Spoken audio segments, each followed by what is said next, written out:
the distant northern reaches of the world, beyond where maps would fade and compasses would shiver into silence, lay the land of Glaciera, a kingdom locked in eternal winter. Here, snow never ceased its gentle fall, and the air always carried the crisp bite of frost, even in the depths of summer. Glaciera was a land of shimmering icicles, of frozen lakes that glowed under moonlight, and mountains blanketed in endless white. It was a land both beautiful and unforgiving, ruled by a family whose bloodline carried the very essence of ice itself. Princess Elara was born on the longest night of the year, during a snowstorm so violent it blanketed the skies for days. Her arrival was marked by strange signs: icicles growing indoors, frost spreading across walls, and the temperature dropping even in rooms with blazing fires. The kingdom's oracle, a blind woman named Cyrene, was summoned immediately. She touched the child's forehead and gasped, her sightless eyes widening. "She carries the blood of winter," Cyrene whispered. "She will wield the power of frost, but her heart will remain untouched by warmth unless love finds a way to thaw what has never known fire." The prophecy was both a gift and a curse, and King Aldrin and Queen Lysara, though proud of their beautiful daughter, grew fearful of her future. As Elara grew, the truth of the prophecy became undeniable. Even as a toddler, snow followed her like a shadow. Her touch chilled objects, and her laughter, when it came, sent cold breezes through closed rooms. Her nannies wrapped her in fur and mittens even indoors, but it was not to keep her warm, it was to protect the world from her. People grew distant. Servants avoided her gaze. Children her age were forbidden from playing near her. Elara, with her pale skin, hair like falling snow, and eyes the color of glacial ice, grew up in a palace of beauty and isolation. Despite this, she wasn't cruel. In fact, she longed for warmth, not of fire, but of companionship. She would sculpt ice creatures to keep her company: delicate birds, noble wolves, slender deer, and breathe life into them with her magic. They followed her around the palace, silent, loyal, and cold. But they could not laugh with her. They could not hold her hand. They were reflections of her loneliness. Her only true companion was her younger brother, Prince Kyle, born 3 years after her. Kyle, for reasons unknown, was immune to her frost. He could touch her without fear, and her magic didn't respond with danger when he was near. Perhaps it was love that shielded him. Whatever it was, Elara clung to him like a lantern in the dark.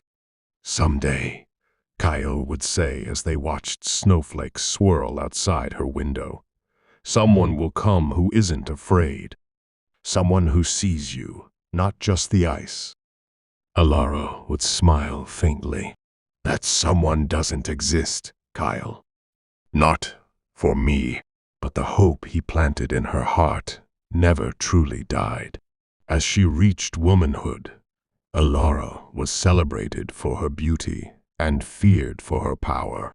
Suitors came from distant lands to win her hand: knights, lords, even princes, but all fled after realizing her curse. Some tried to charm her with poems and gifts. One even dared to kiss her hand without gloves. He fell ill with frostbite, and Elara, horrified, locked herself in her chambers for days.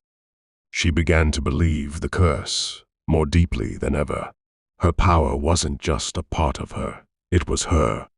She was winter incarnate, doomed to remain alone, ruling a kingdom as silent as her soul. Years passed, and Elara's rule grew in strength. Her parents passed the throne to her early, for she had proven wise beyond her years. Under her reign, Glaciera flourished in its cold beauty. Trade routes opened, diplomacy was handled with grace, and her people revered her from a distance. But her heart remained frozen. Everything changed the day the southern bard arrived. His name was Theron, a young man with a voice like molten honey and eyes the color of copper fire. He came with a small caravan of performers from the sun-blessed kingdom of Elbaria. They had traveled to Glaciera for the winter festival, a yearly celebration of endurance and the quiet elegance of snow. Theron's first performance was in the town square, where he sang tales of summer rain and dancing rivers. Elara, watching from her balcony, felt a strange tug in her chest. His songs were warm, not just in tone, but in spirit. She hadn't heard warmth in years, not true warmth. Curious, she summoned him. Theron entered her throne room with eyes wide but respectful. He bowed low and looked up with wonder.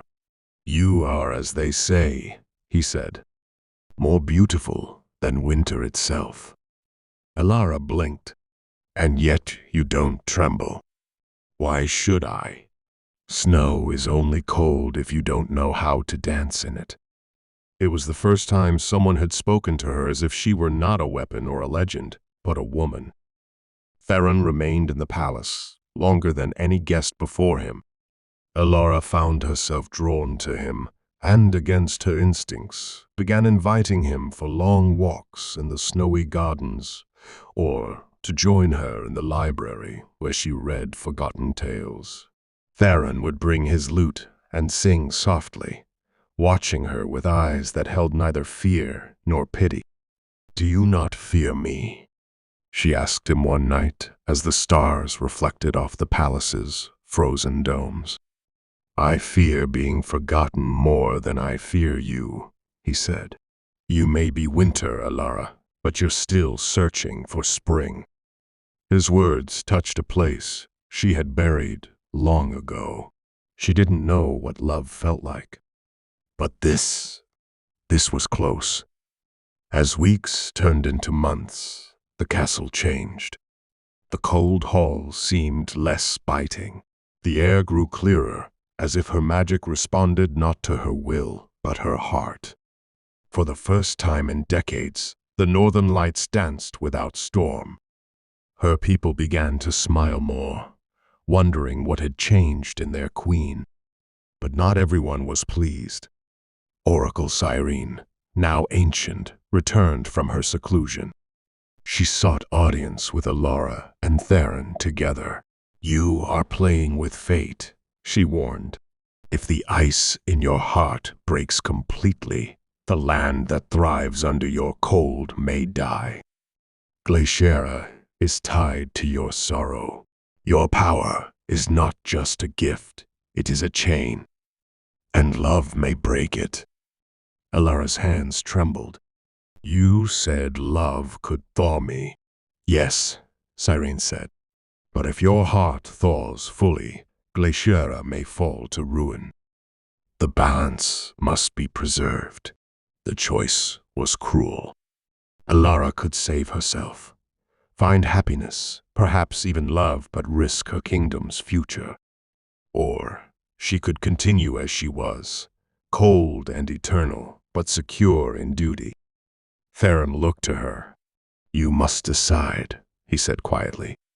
"But know this love does not destroy. It transforms." Days passed.